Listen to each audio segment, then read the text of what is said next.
¿Qué tal? ¿Cómo les va? Bienvenidos a un nuevo capítulo de Por Dentro. Hoy en este programa vamos a abordar dos temáticas, una que tiene que ver con la ganadería y por otro lado también lo que tiene que ver con el tiempo y la meteorología. Es por eso que nuestras cámaras y nuestros equipos viajaron hacia la vecina localidad de Roldán y allí entrevistamos a Oscar Mongelat. Oscar es integrante del grupo Cazatormentas del Sur, que tiene redes sociales y muchos seguidores y también quienes admiran y siguen entusiasmados lo que son las diversas cuestiones climáticas. Hablamos con Oscar sobre lo que son sus inicios como profesional en el mundo de la meteorología y también el tema que nos lleva a abordar puntualmente es este fenómeno de la lluvia negra ocasionada a raíz de los incendios en el Brasil, en Paraguay y también en el norte de la República Argentina. Hablamos con Oscar, viajamos con Valentín Bianchi en cámaras y María Ángeles Jabalera, que abordó esta nota.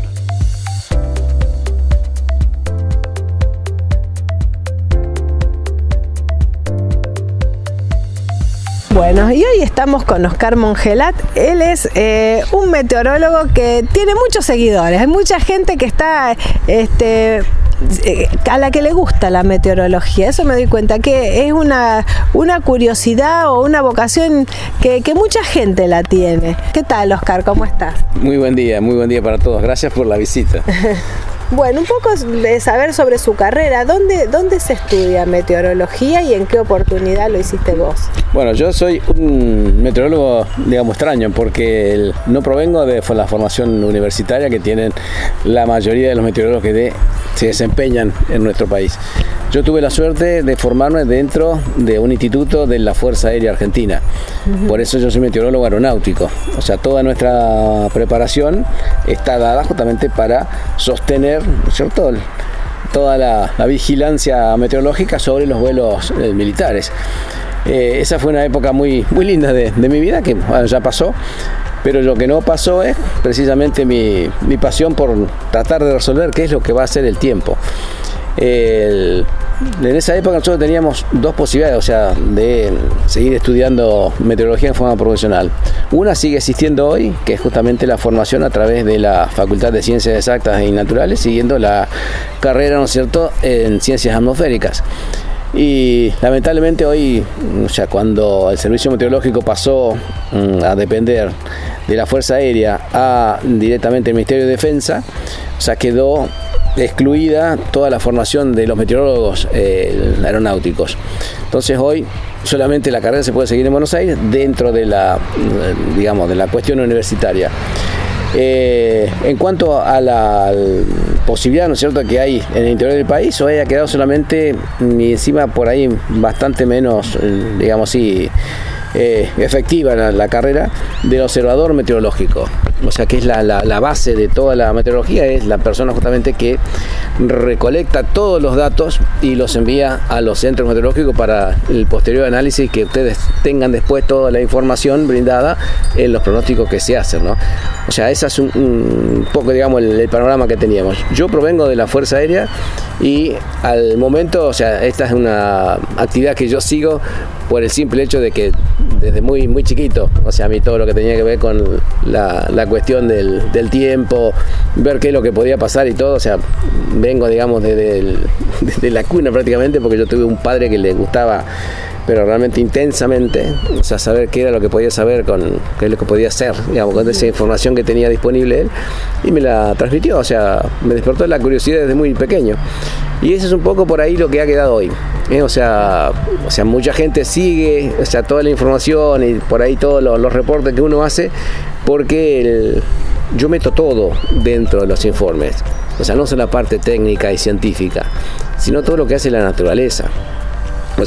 Realmente soy un convencido de que si tenemos insectos a nuestro alrededor, esos insectos han aprendido, por eso siguen sobreviviendo. Los que no se adaptaron desaparecieron, pero aquellos que están hoy con nosotros han aprendido a convivir con las situaciones meteorológicas y las predicen. Y por ahí las predicen mucho mejor que nosotros, ¿no? Oscar, ¿cuáles son los principales factores que estudia un meteorólogo para saber cómo se van a combinar, el viento con la humedad, con todo eso? y cuáles son los instrumentos que tienen para poder hacerlo. Bueno, fundamentalmente lo que nosotros ubicamos siempre son los sistemas de presión. O sea, dónde están ubicados los centros de alta presión, los centros de baja, o sea, cómo se van moviendo, porque todo eso va a generar justamente los vientos preponderantes que vamos a tener. Y todos los cambios de viento son los que generan los cambios de tiempo. Entonces, fundamentalmente se trabaja, diseñando lo que se conoce como las cartas del tiempo o las cartas de superficie. O sea, que es toda la información que recolectan precisamente los observadores meteorológicos en las estaciones meteorológicas que hay diseminadas en todo el mundo. Todos los datos de superficie son trasladados a un mapa y ahí justamente, lo primero que se detecta son los campos de presión. O sea, se ve dónde están los sistemas de alta presión, los de baja, se empieza a interpolar para ver cómo se van a ir moviendo y a partir de esos movimientos integrar el resto, digamos, de los parámetros meteorológicos para saber si vamos a tener humedad suficiente para que se formen nubes, si vamos a tener justamente con el avance de los sistemas frontales, o sea, que son frentes fríos, frentes calientes, o sea, qué es lo que va a ir preponderando sobre una región para que se puedan anticipar las condiciones del tiempo. ¿Qué instrumentos tiene que tener un meteorólogo para hacer esas cartas de humedad, de los campos de baja y alta y baja presión? Bueno, cuando nosotros hablamos de presión atmosférica, estábamos hablando, para poder tomar esos datos, de un instrumento que se llama barómetro. O sea, el barómetro es un instrumento, digamos, patrón, de la meteorología. Todo lo que tenga que ver con los cambios de presión los va a registrar ese aparato. Y después, temperatura con los termómetros, todo lo que tenga que ver con la humedad con los hirómetros, el viento con un anemómetro, con la veleta para saber qué velocidad, de dónde viene.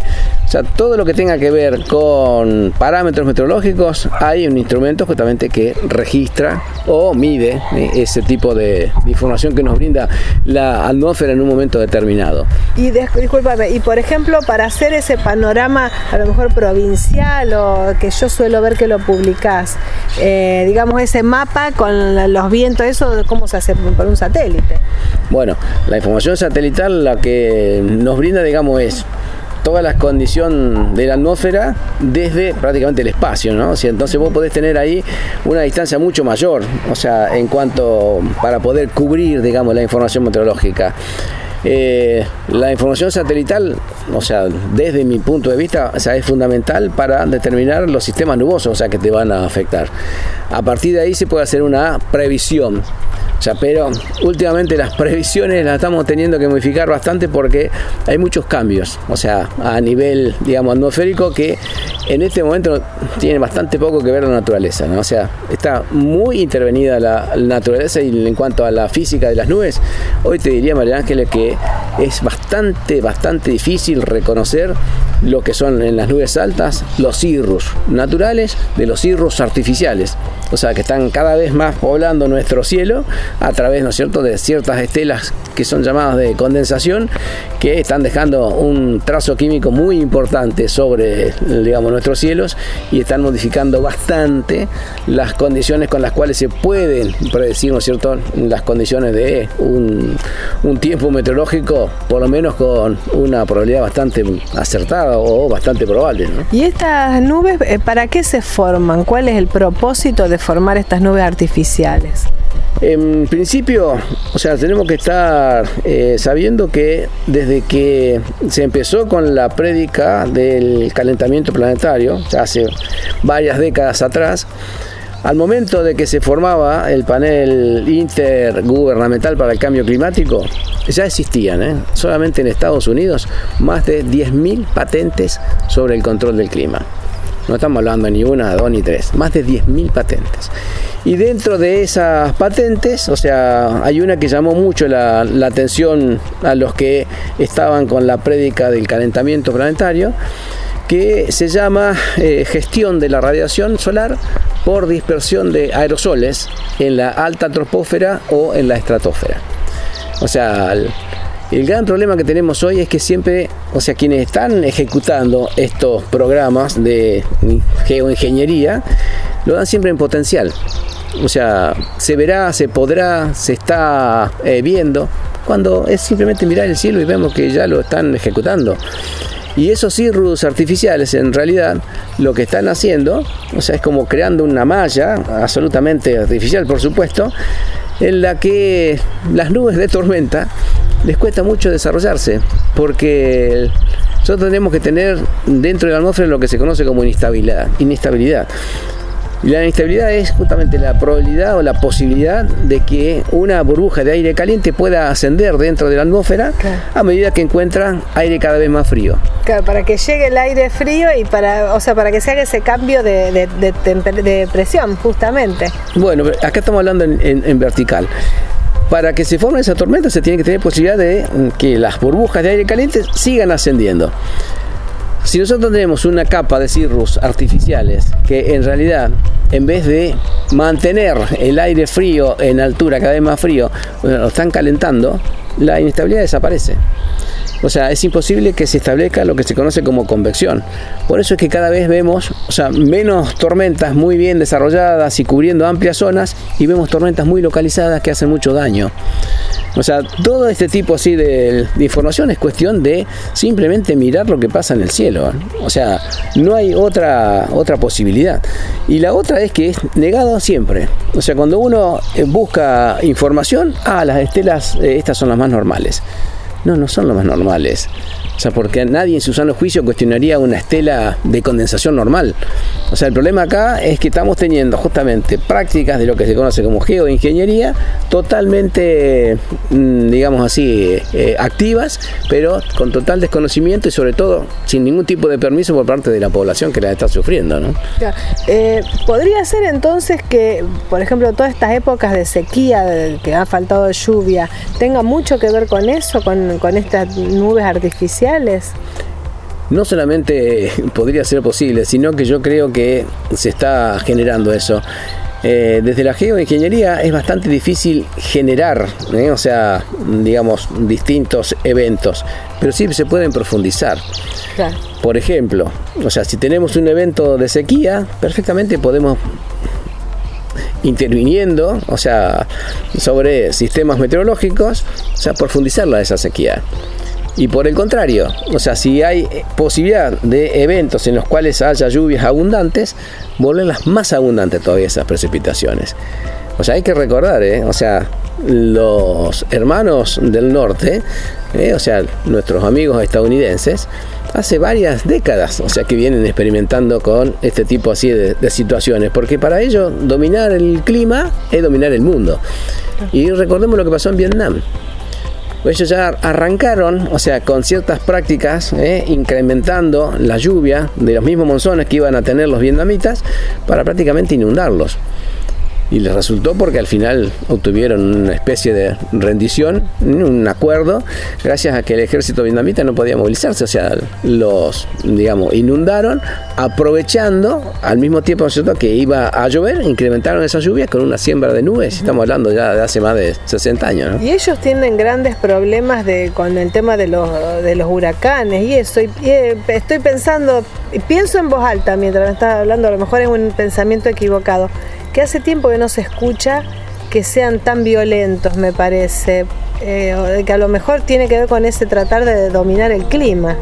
Es que los huracanes siguen existiendo porque la misma naturaleza tiende, ¿no es cierto?, a utilizar, o sea, todo lo que tenga que ver con transferencia de energía para equilibrar toda su atmósfera. O sea, pero no es para nada alocado pensar que los pueden realmente hasta... Que lo intentan hacer, por lo menos, ya que quieren intervenir sobre el clima, sería lógico que quieran intervenir su propio clima. Totalmente. Bueno. O sea, pero también hay que pensar una cosa. O sea, cuando vos intervenís el clima, o sea, te estás olvidando de que vas a intervenir el clima en todo el mundo. O sea, todo está absolutamente interconectado, interrelacionado. O sea, todo lo que se hace en alguna parte para obtener algún beneficio o algún daño intencional, o sea, va a repercutir en todo el sistema planetario. Y eso es una de las cosas que se están olvidando los científicos del clima cuando favorecen ciertas prácticas con el simple hecho de querer tener, digamos, algún tipo de control sobre las condiciones meteorológicas. O sea, es peligrosísimo lo que se está haciendo, porque la naturaleza va a responder, pero el problema es que el humano no sabe cómo va a responder la naturaleza. El diario de hoy, digamos, tiene que ver con lo que es las nubes negras. Después de tanto de los incendios que se han producido en Brasil y bueno, en distintas zonas de selva, en muchos lugares se ha producido esta lluvia negra, no nubes negras, lluvias negras. También son negras esas nubes, porque al estar conformadas por gotitas de agua que están totalmente contaminadas por el hollín, por las cenizas, o sea, se convierten precisamente en una gota de agua negra. O sea, cuando adquieren cierto peso van a caer y esa coloración negra se va a ver, digamos, así reflejada en las superficies, ¿no? Pero en realidad todas las lluvias que nosotros estamos teniendo, por lo menos los 5 primeros milímetros que caigan, o sea, los 5 primeros litros por metro cuadrado que caigan, van a estar contaminados. O sea, es muy elevada la contaminación que nosotros estamos teniendo en nuestros cielos. Y sobre todo, con muchísimas partículas que no deberían estar.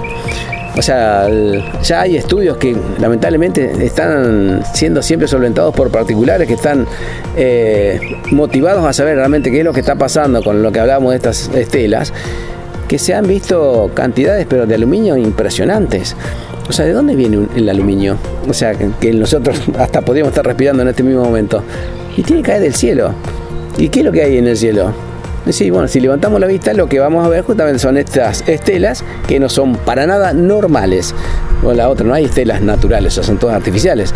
Pero hay cierto tipo de estelas que realmente están ocasionando no solamente problemas en la meteorología misma, sino también con lo que precipitan hacia la superficie, que lo absorben las plantas, lo absorbemos nosotros, lo absorben los animales.